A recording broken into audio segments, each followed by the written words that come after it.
그 복음에 매우 중요한 두 가지 요소가 십자가와 부활이라고 우리는 가슴에 새기고 있습니다.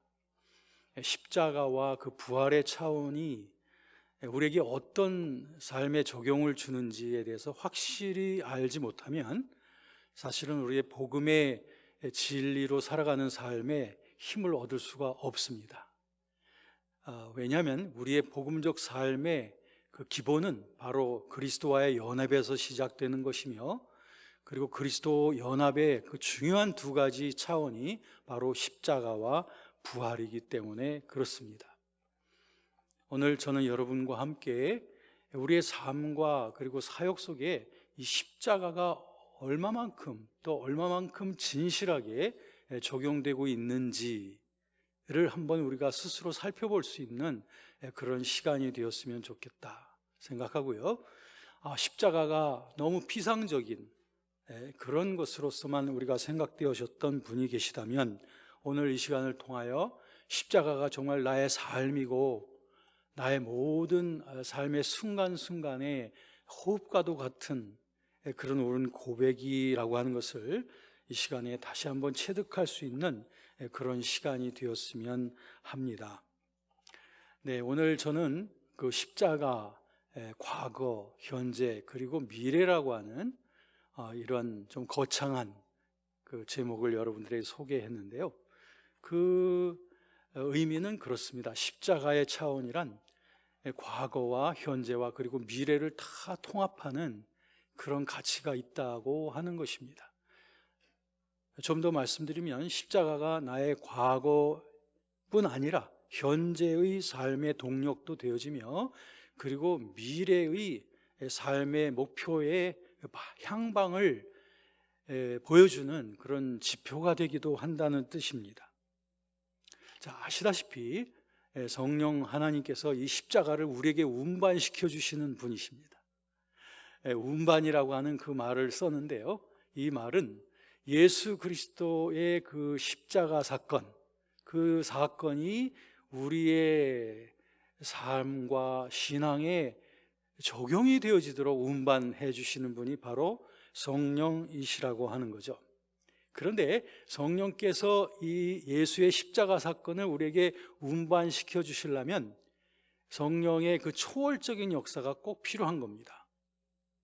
무슨 말인고 하니, 그 시간의 그 차이, 적어도 2000년이라고 하는 그 시간의 차이를 건너뛰면서 성령께서는 예수의 2000년 전 십자가 사건이 우리에게 적용되어지도록 운반을 시켜주는, 즉 성령은 그런 초월성을 지니고 계신 영이시라고 하는 것, 제가 여러분하고 말씀 나눌 때마다 여러 번 말씀을 드렸습니다. 즉 성령은 시간을 다 초월하신다. 그래서 태초에 천지를 창조하실 때뿐 아니라 예수 그리스도의 십자가의 죽으심에도, 또 21세기를 살고 있는 우리에게도 성령은 아무 제한이 없다는 거죠, 시간적으로. 그래서 그 운반이 가능하다는 거예요. 그리고 공간적으로도 그분은 초월성을 갖고 계시기 때문에 우리 한국에 있든 또 지구 저편에 있든 성령께는 아무 문제가 되지 않는다는 거예요. 이런 그 성령의 초월성을 근거로 해서 예수 그리스도의 사건이, 십자가 사건이 우리에게 그대로 운반이 되어진다라고 하는 것입니다. 자, 그러면 예수 그리스도의 어떤 사건이 우리에게 운반이 되었는지 여러분들의 신앙을 통해서 한번 찾아보겠습니다. 그것은 여러분, 예수님 앞에서 죄를 고백하시죠. 여러분들을 죄를 지었다고 깨달을 때는 주님 앞에 죄를 고백하곤 합니다. 자, 여러분들이 아마 굉장한 믿음을 갖고 있다는 것을 한번 스스로 확증해 보시기 바랍니다. 자, 요한일서 1장 7절 말씀을 한번 읽어 보실까요? 시작. 그가 빛 가운데 계신 것 같이 우리도 빛 가운데 행하면 우리가 사귐이 있고 그 아들 예수의 피가 우리를 모든 죄에서 깨끗하게 하실 것이요. 네, 이 말씀을 좀 풀어드리면, 주님께서 지금 빛 가운데 계신 것처럼, 즉 진리로 충만하신 분이신데, 우리도 역시 그 주님 안에 거하면, 즉 빛 가운데 진리 안에 거하면, 그러면 그리스도와 우리가 서로 사귐이 있고, 그리고 사귐 속에서 우리의 모든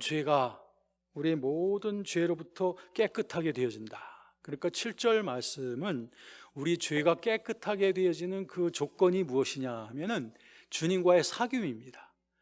주님과 함께 사귀는 그 주님과의 연합을 말하는 겁니다. 그러니까 우리가 죄가 많다고 해서 죄 용서받기가 힘든 것이 아니고, 우리가 주님과의 그 사귐이 없다면 우리들은 주님으로부터 죄 용서받을 수 있는 그 근거가 단절이 되는 거죠.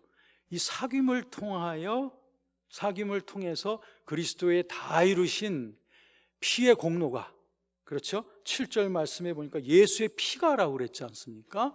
십자가에서 흘리신 그 피의 공로가 우리에게 예수님과의 사귐을 통하여 전달이 되어지는데, 그 전달을 시켜주시는 분은 성령이시다. 자, 여러분 다 믿고 계실 거예요. 예수의 보혈로, 아까도 우리가 찬송을 했듯이 예수의 보혈로 내 죄가 씻음 받았다라고 하는 그 믿음 여러분 갖고 계시죠? 대단한 믿음입니다. 여러분들이 갖고 있는 믿음이 엄청난 믿음이에요. 왜냐? 예수님이 보혈을 흘리신 것은 2000년 전이시에요.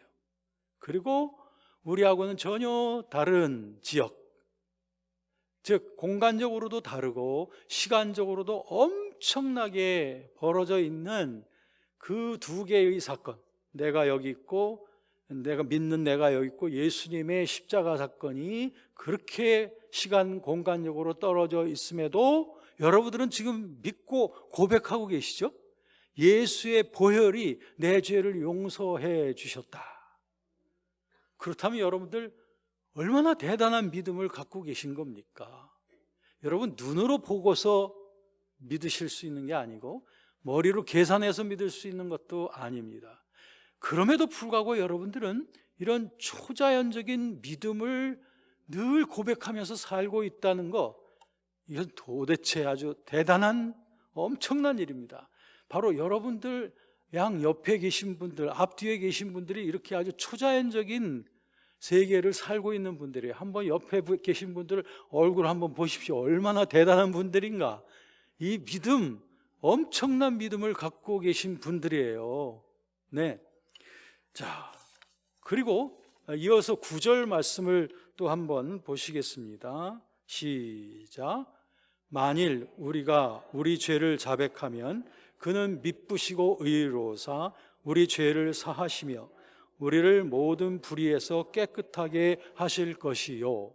네, 이 말씀도 7절 말씀과 연결이 되는 것인데요, 한 가지 좀 구별이 되는 것은, 아까 7절은 그 안에 거하면, 교제가 있으면 죄사함을 받는다는 것이고, 9절 말씀은 만일 우리가 우리 죄를 자백하면 이라고 되어 있습니다. 그러니까 9절 말씀에서는 하나의 조건으로서 죄에 대한 자백이 나오고 있습니다. 그럼 7절하고 9절이 뭐가 그렇게 틀리느냐 하면 틀린 건 없어요. 그런데 한 가지 어떤 좀 상황이, 조건이 틀린 게 뭐냐면, 7절 말씀은 그 주님과의 교제로 말미암아 우리가 죄사함의 근거가 된다는 것인데, 그거는 여전히 유효한 겁니다. 그런데 우리가 죄를 지었을 때 죄에 대한 그 죄책감들을 우리가 떨쳐내지 못할 때가 많이 있습니다. 즉 우리가 죄를 지었을 때 사실 주님 앞에 내놓으면 주님께서 용서해 주시고 씻어 주시는 거지만, 그러나 우리가 죄책감을 떨쳐내지 못하고 있을 때에는 주님 앞에 죄 용서해 달라고 하면서도 스스로 계속적으로 죄책감을 갖고 있게 되는 겁니다. 그렇기 때문에 9절 말씀은 주님 앞에 죄를 고백하라고 하는 것은 죄책감의 문제를 주님 앞에 자백하라는 거예요. 주님께 내어놓으라는 거예요. 그래 고백을 하고, 그래서 주님으로부터 죄 용서함을 받으라는 거죠. 자, 7절과 9절 말씀의 공통적인 것은 그러므로 우리가 죄 용서함 받을 수 있는 것은 예수의 보혈 때문이다. 그 예수의 보혈을 우리가 적용할 수 있는 그 근거는 예수님과 사귐이 있어야 되는 것이고, 그 사귐이 있어야 될 때에 그때 그것을 가능하게 해주시는 분이 성령이시다. 만일 우리가 죄책감을 갖고 있다면 그 죄책감을 가지고 주님 앞에 고백을 하라고 하는 그런 말씀입니다. 특별히 9절 말씀은 굉장히 강하게 표현이 되고 있습니다. 9절 말씀에 보면 우리 죄를 사하시고 또 우리 모든 불의에서 깨끗하게 하신다고 두 가지 표현을 하고 있습니다. 이것은 우리 죄 문제를 아주 정결하게, 아주 완전하게 해결해 주신다고 하는 이 반복되는 표현입니다. 이 사하신다라고 하는 동사와 깨끗하게 한다고 하는 그 동사가 다 이제 부정 과거형이라고 하는데요. 순간적으로 일회적으로 그 일을 이루신다는 거예요. 그러니까는 예수님이 우리 죄를 사하시기 위해서 좀 기다려 하면서 계속적으로 사해 줄게가 아니고, 우리가 전심으로 자백하고 주님과 교제하면 순간적으로 일회적으로 단번에 사해 주신다는 것이고, 또 사해 주실 뿐 아니라 우리의 모든 불의에서도 깨끗하게 한다는 것은 죄를 지었던 죄의 문제를 씻어주시는 것뿐만이 아니라 죄를 짓게끔 했던 그 동기, 죄의 그 경향성조차도 깨끗하게 소멸해 버리시겠다고 하는 그런 뜻입니다. 그러니까 얼마나 확실한 표현인지 몰라요. 자, 그런데 오늘의 관점은 무엇이냐면 이 대단한 믿음을 여러분들이 갖고 계시다고 하는 이 부분을 제가 강조해 드리는 거예요. 자, 그런데 이 믿음은 대단해. 그런데 대단하지 않은 게 또 있습니다. 그건 뭐냐면요, 예수님의 그 십자가의 죽으심이라고 하는 것은 단지 우리 죄를 사해 주시기만을 위해서는 아니고, 예수님의 십자가의 죽음이라고 하는 것은 그 죽음에 우리도 역시 동참하게 하는 데 목표가 있습니다.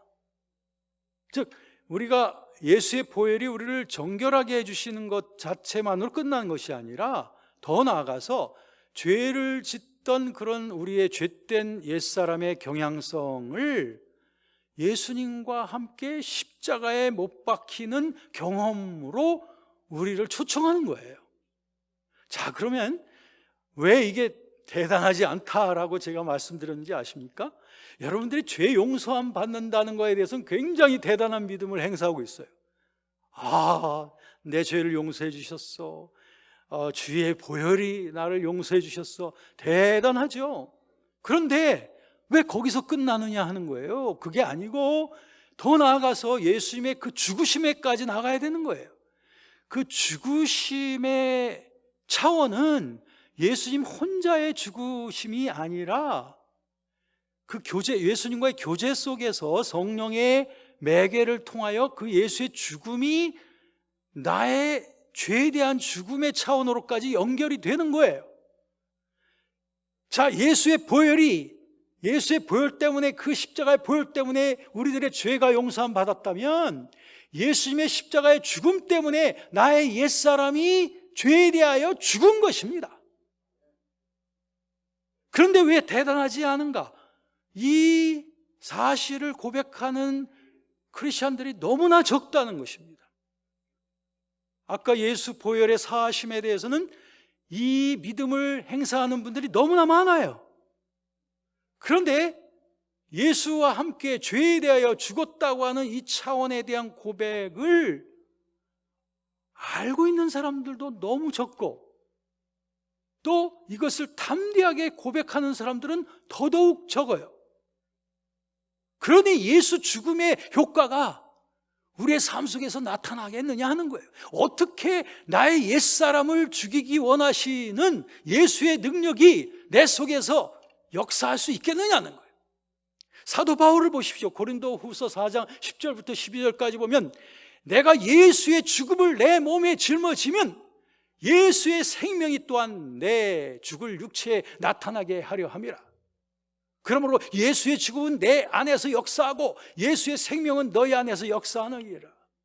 즉 예수의 죽음을 내가 짊어지고 살아가고 있기 때문에 그 생명력이 너희에게서 나타나고 있다라고 하는 바울의 담대한 고백입니다.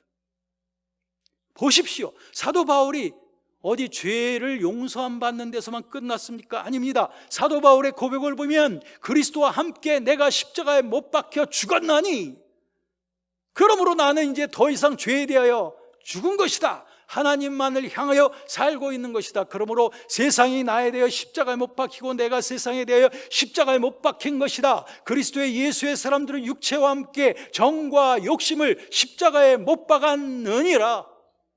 아니, 이런 고백이 사도 바울의 고백뿐만이 아니라 예수의 죽음의 목표라는 거죠. 그렇다면 우리들은 예수의 십자가의 죽음의 그 흘리신 피로 인하여 내가 짓는 죄가 사함받은 것을 찬양할 뿐 아니라 예수의 그 죄에 대한 죽음으로 말미암아 그 죽음이 오늘날까지 운반되어져서 그리스도와의 교제를 통하여 운반이 되어져서 성령의 능력을 통하여 내 안에서 예수의 죽음이 역사하고 있다고 하는 것, 그 예수의 죽음 안에 나의 옛사람의 죽음도 함께 있다고 하는 사실, 이 사실을 함께 고백해야 되지 않겠습니까? 저는 소망합니다. 그리고 저는 믿습니다. 이 세상 수많은 크리스찬들이 내 죄가 예수의 보혈로 사함받았다라고 하는 차원에서만 머무는 것이 아니라 예수의 죽음 안에 나의 옛사람의 죽음이 있어서 예수가 죄에 대해서 죽은 것처럼 나도 죄에 대하여 죽었노라 고 고백하는 크리스찬들이 일어나면 일어날수록 그리스도의 교회는 거룩해질 것이고 그 교회는 힘있고 강력한 교회가 되어져서 예수께서 우리에게 부탁하신 바 너희는 가서 모든 민족으로 제자를 삼으라고 하신, 그리고 아버지와 아들과 성령의 이름으로 세례를 베풀라고 하신, 그리고 내가 너희에게 분부한 모든 것을 가르쳐 지키라고 하신 그 명령을 완벽하게 수행할 뿐 아니라 이 온 세상 땅끝까지 세계 복음화의 완수를 이뤄낼 수 있는 그런 강력한 그리스도의 군대가 되어질 것이라고 확실하게 믿습니다. 우리부터 이 고백으로 일어나야 됩니다. 예수 죽음 나의 죽음, 예수가 주님 죄에 대하여 죽은 것처럼 나도 주님 죄에 대하여 죽은 자이다 라고 하는 그 영적인 진리를 확실히 보고 고백을 해야 됩니다. 그래서 유혹이 다가왔을 때에 나는 죄에 대하여 죽었노라 고 하는 이 진리를 유혹 앞에서 선포할 줄 알아야 돼요. 시련이 다가올 때도 나는 죄에 대하여 죽었노라 라고 하는 이 고백으로, 담대한 고백으로 나아갈 때에 누가 우리를 대적하겠습니까? 누가 우리를 이 하나님의 그 크신 사랑으로부터 우리를 끊을 자가 누가 있겠습니까? 환난이나 기근이나 죽음이나 생명이나 마귀나 천사나 높음이나 깊음이나 현재일이나 장래일이나 어떠한 것도 우리를 향하신 이 하나님의 사랑에서 끊을 자가 없을 줄로 믿습니다. 이것이 바로 우리 주님께서 우리를 위해서 준비하신 성결의 준비인 것입니다. 한번 보시죠. 로마서 6장 6절을 보시도록 하겠습니다. 시작. 우리가 알거니와 우리의 옛사람이 예수와 함께 십자가에 못 박힌 것은 죄의 몸이 죽어 다시는 우리가 죄에게 종노릇하지 아니하려 함이니. 네. 자, 여러분, 이 말씀이 이렇게 우리에게 확실하게 보여주고 있습니다. 여기에서 옛사람이라고 하는 것은 즉 나의 자아를 말하는 것이 아닙니다. 나의 셀프를 말하는 것이 아니라 나의 영혼 속에 죄를 향하여 자꾸 끌려가는 경향성을 옛사람이라고 말합니다. 옛사람의 반대는 새사람이죠. 새사람은 그리스도 안에서 지어진 그 하나님의 말씀과 성령의 감동을 따라서 살아가는 경향성이 새사람입니다. 그런데 옛사람은 오늘 6절 말씀에 보니까 그리스도 예수와 합하여 연합되어졌다 이거예요. 그리스도는 우리의 포도나무요, 우리는 가지죠. 우리들은 그리스도 안에서 연합이 되어졌죠. 그러므로 예수 그리스도의 십자가의 죽음에 나의 옛사람이 같이 연합되어졌다 라고 하는 것입니다. 그러니까 예수 죽음, 나의 옛사람이 죽음입니다. 이것을 흔들 수 있는 것이 없습니다. 어떤 것도 이 진리를 포기하게 할 수 없어요. 그 이유는 무엇인가? 그것은 멸하려고 하는 것입니다. 멸하려고.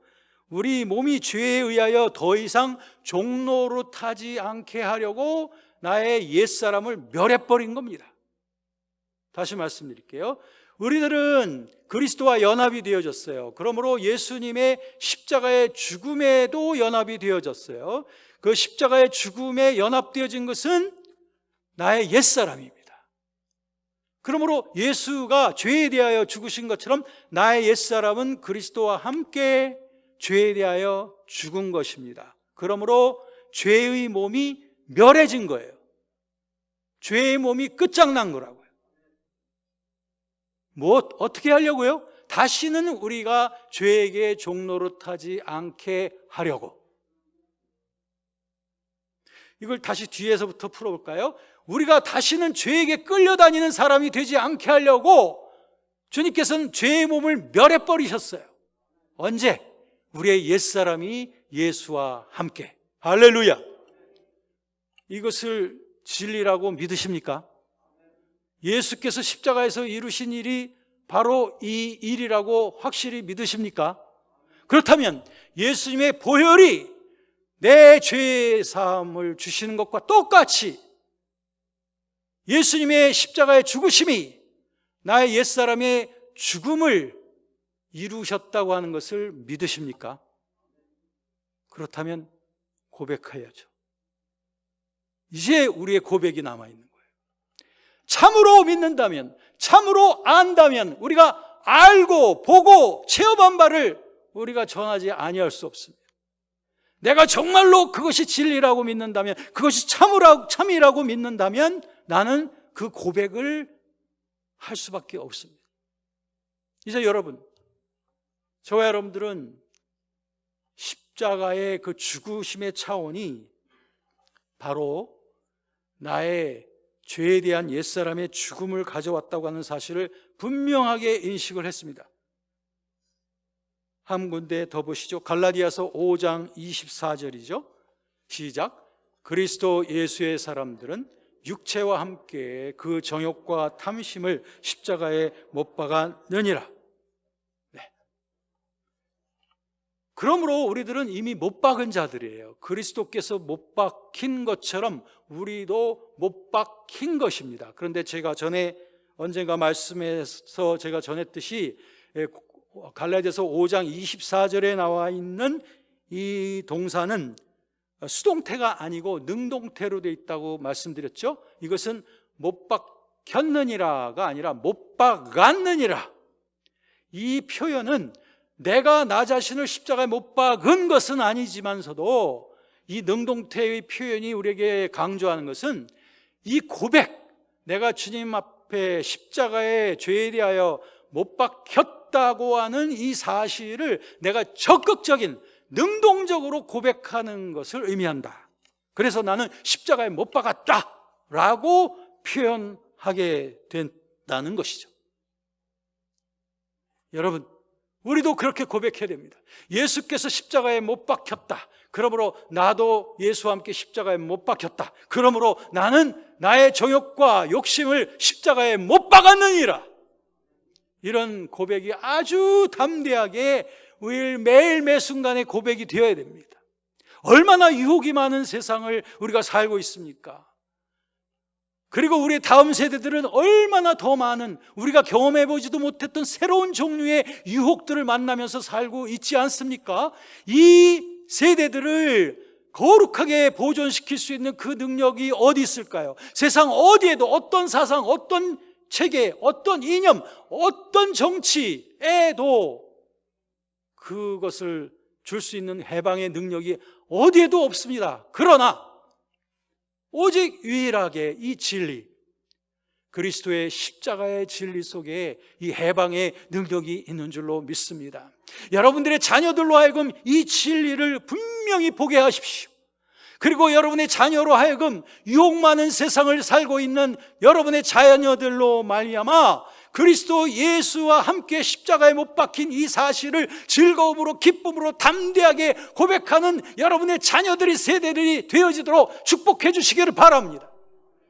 그리하면 우리 대한민국의 기독교, 아니 이 세계의 기독교, 참으로 소망이 있을 줄로 믿습니다. 저는 오늘 말씀의 제목을 십자가, 과거, 현재, 그리고 미래라고 했습니다. 그것은 이 십자가의, 예수님의 2000년 전의 십자가의 이 진리와 사건이 과거에서만 끝난 것이 아니고 우리에게 적용이 되어지는 것이고 또 우리의 앞날을 지향해 주는 것이라고 아까 말씀을 드렸죠. 그 말은 무엇이냐면 예수의 이 십자가의 죽음의 고백을 날마다 우리가 고백을 하면서 나아가는 것이 십자가의 현재적인 고백입니다. 예수께서 말씀하셨듯이 너희가 나를 따르려거든 자기를 부인하고 날마다 자기 십자가를 지고 나를 따라오라고 하신 말씀처럼 우리가 날마다 십자가를 지라고 하는 그 의미 속에는 바로 이 예수와 함께 연합되어진 이 십자가의 고백을 날마다 어디서든지 무엇을 하든지 늘 성실하게 고백하라고 하는 것입니다. 오늘 이 말씀을 듣는 이 시간에는 여러분들이 다 깨닫고 그리고 어디에서든지 이 진리를 고백해야지 라고 다짐하고 계실 거예요. 그러나 이제 이 교회당 문을 열고 그리고 닫고 여러분들의 집으로 향하고 그리고 가정에서 어떤 유혹이 여러분들을 기다리고 있을지 몰라요. 그리고 내일 또 펼쳐지는 우리의 직장 생활 속에 어떤 종류의 시련과 유혹이 나의 앞에 다가오게 될지 누구도 모릅니다. 두려우세요? 겁나십니까? 그럴 필요 없습니다. 여러분들을 힘있게 담대하게 해줄 수 있는 한 가지, 바로 십자가의 연합입니다. 예수와 함께 내가 죄에 대하여 죽었다라고 하는 이 고백 한 가지만으로도 우리들은 나에게 닥쳐오는 어떠한 종류의 시련이든 견딜 수 있으며 내게 다가오는 어떤 종류의 유혹이라 할지라도 이 십자가의 죽음의 고백을 통하여 넉넉히 이길 수 있는 줄로 믿습니다.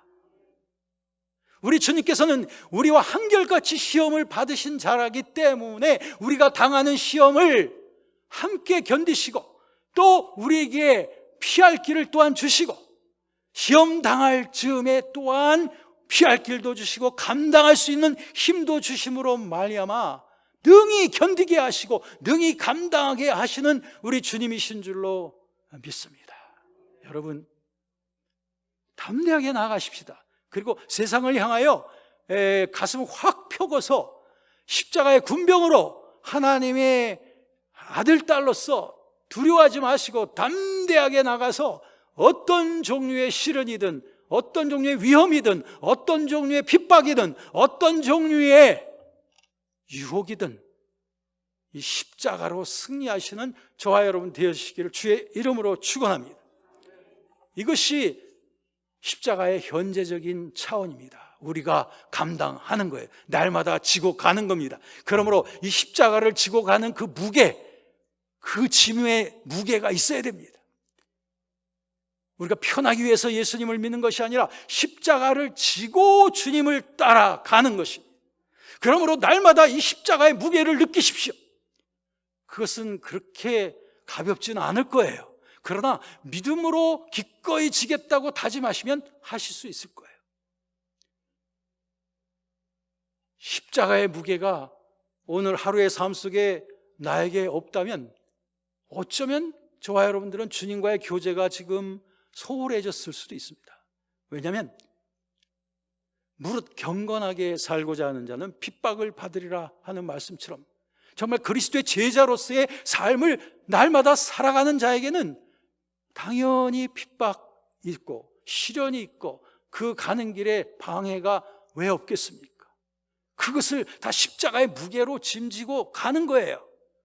그리고 그 십자가의 무게를 느낄 때에 괴로워하거나 그것 때문에 짜증낼 필요가 없는 것은 주님이 지신 그 십자가에 그 아주 작은 분량이라도 내가 함께 진다고 하는 그 영광스러움을 함께 갖고, 베드로전서 4장 14절에 있는 말씀처럼 누구든지 그리스도로 인하여 우리가 핍박도 받고 우리가 어려움을 당하면 우리는 영광의 영, 하나님의 영이 우리와 함께 계시다라고 하는 그 말씀처럼 말이죠, 그리스도의 고난에 참여하는 것으로 기뻐해야 될 줄로 믿습니다. 여러분, 그리스도의 고난이 있습니까? 그리스도의 고난을 자처하십시오. 그리스도의 고난을 피하지 마십시오. 그 십자가를 피하지 마시고 십자가를 지고 가는 그 기쁨을 맛보시기를 바랍니다.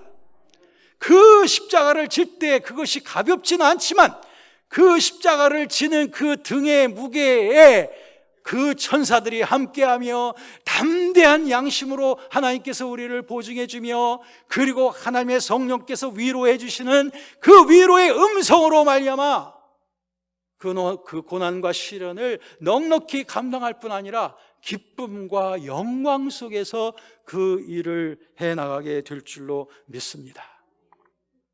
여러분, 나에게는 예수 믿으면서 아무 고난도 없다, 이건 자랑이 아닙니다. 이건 결코 자랑이 아닙니다. 내가 진정 예수의 제자인가를 다시 한번 되물어 보시기 바랍니다. 나는 내가 편하기 위해서, 내가 잘 되기 위해서, 내가 복락을 누리기 위해서 예수 이름을 부르고 있는 것이냐, 아니면 예수의 제자로서 예수님이 가신 길을 내가 함께 가기 위하여 이 길을 가고 있는가를 분명하게 스스로에게 물어볼 필요가 있습니다. 나는 예수의 제자인가, 아니면 예수 주변에 예수를 따라다니던 구경꾼인가? 예수의 제자라면 분명히 십자가가 있습니다. 이제 여러분들에게 겪는 이런 십자가, 환경으로부터 오는 십자가도 있어요. 또 사람들로부터 오는 십자가도 있습니다. 또 재정적인 것으로 인하여 오는 십자가도 있어요. 또 건강의 문제로 오는 우리의 십자가도 있습니다. 그러나 어떤 종류의 십자가의 짐이든지 간에 이것을 기쁘게 져야 되겠다라고 하는 그런 마음의 다짐을 굳건히 하기만 하면 다 훌륭하게 짐질 수 있는 줄로 믿습니다. 이것이 예수 제자들의 현재적인 십자가입니다. 자, 십자가는 이제 미래적인 차원도 있습니다.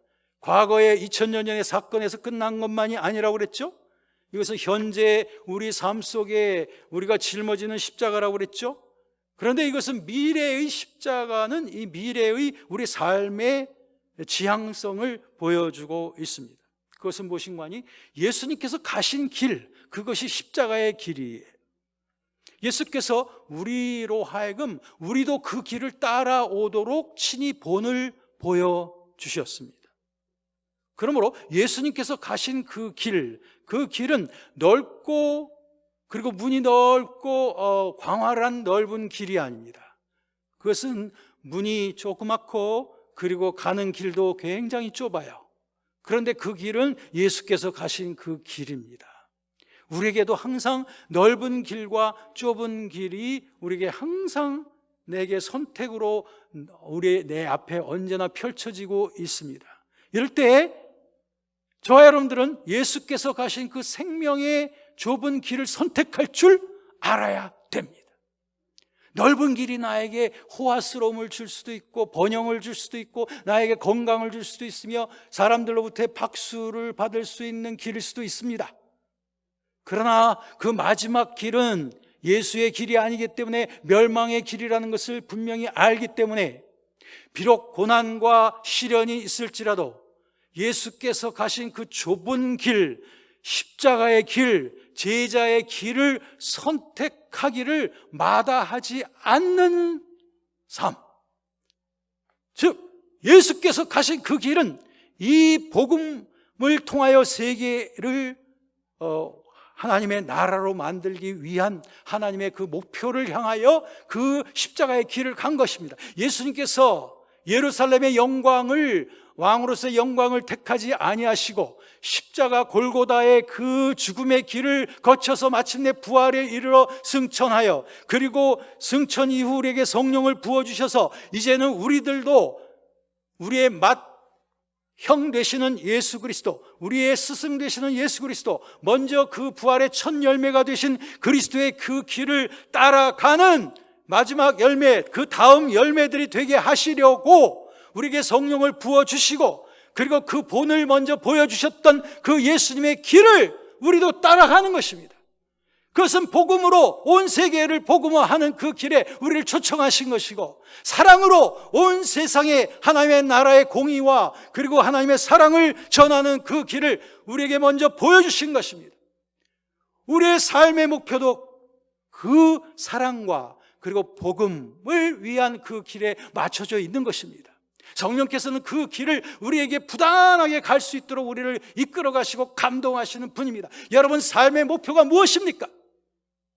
거듭난 저와 여러분들의 삶의 목표가 무엇입니까? 죄의 사람은 죽고 옛 사람은 죽고 이제 그리스도께서 여러분의 삶을 다시 사셨다면, 여러분의 삶이 더 이상 여러분 자신의 것이 아니라 하나님께 바쳐진 자의 삶을 살고 있다면, 여러분의 삶의 마지막 골, 마지막 인생의 궁극적인 목표가 무엇이냐 하는 것입니다. 예수님과 같은 그 목표를 갖는 것, 그것이 바로 우리 성령께서 우리를 감동하시는 그 우리 삶의 목표인 겁니다. 예수께서는 그러므로 너희는 가서 모든 민족으로 제자를 삼아 아버지와 아들과 성령의 이름으로 세례를 베풀고 내가 너희에게 분부한 모든 것을 가르쳐 지키게 하라. 너희는 모든 족속에게 나아가서 이 복음을 전하라 고 하신 이 The Great Commission, 지상 명령의 일원으로서 이 복음 가지고 앞으로 남은 나의 일생을 이 복음의 완수를 위하여, 복음의 확장을 위하여 살아가는 것, 이것이 바로 우리 주님께서 가신 길 아닙니까? 그리고 주님께서는 한 알에 잘 죽는 밀알이 되셔서 요한복음 12장 24절 말씀처럼 한 알에 밀이 떨어져 죽지 아니하면 한 알 그대로 있지만 떨어져 죽으면 많은 열매를 맺는다 하신 그 말씀대로 새 계명을 우리에게 주신 주님, 주님께서 우리를 먼저 사랑하셨고 그 사랑을 너희도 같이 행하라 말씀하셨으며, 너희가 이 사랑을 행하면 모든 사람이 너희가 내 제자인 줄 알 것이고, 너희가 이 빛과 소금의 역할을 감당하면 저 이방인들이 너희의 선한 행실을 보고 하늘에 계신 너희 아버지께 영광을 돌리게 될 것이다 라고 하는, 한 손에는 이 복음의 전파와 또 한 손에는 이 사랑의 실천을 가지고 세상 땅끝까지 가는 그리스도의 제자들이 되어지는 삶, 이것이 성령 받은 저와 여러분의 삶의 궁극적인 목표인 줄로 믿습니다. 십자가, 이것이 바로 여러분들의 미래적 차원의 십자가입니다. 여러분, 이제 이 복음의 핵심적인 내용, 즉 이 십자가가 과거의 예수의 십자가 사건으로만 끝났다고 하는 이런 드라이한, 이런 무기력한 그러한 고백에서 끝난 것이 아니고, 그 예수의 십자가의 죽음 때문에 내가 지금 죄에 대하여 죽었다. 그 예수의 십자가 때문에 내가 지금 이 십자가를 지고 간다.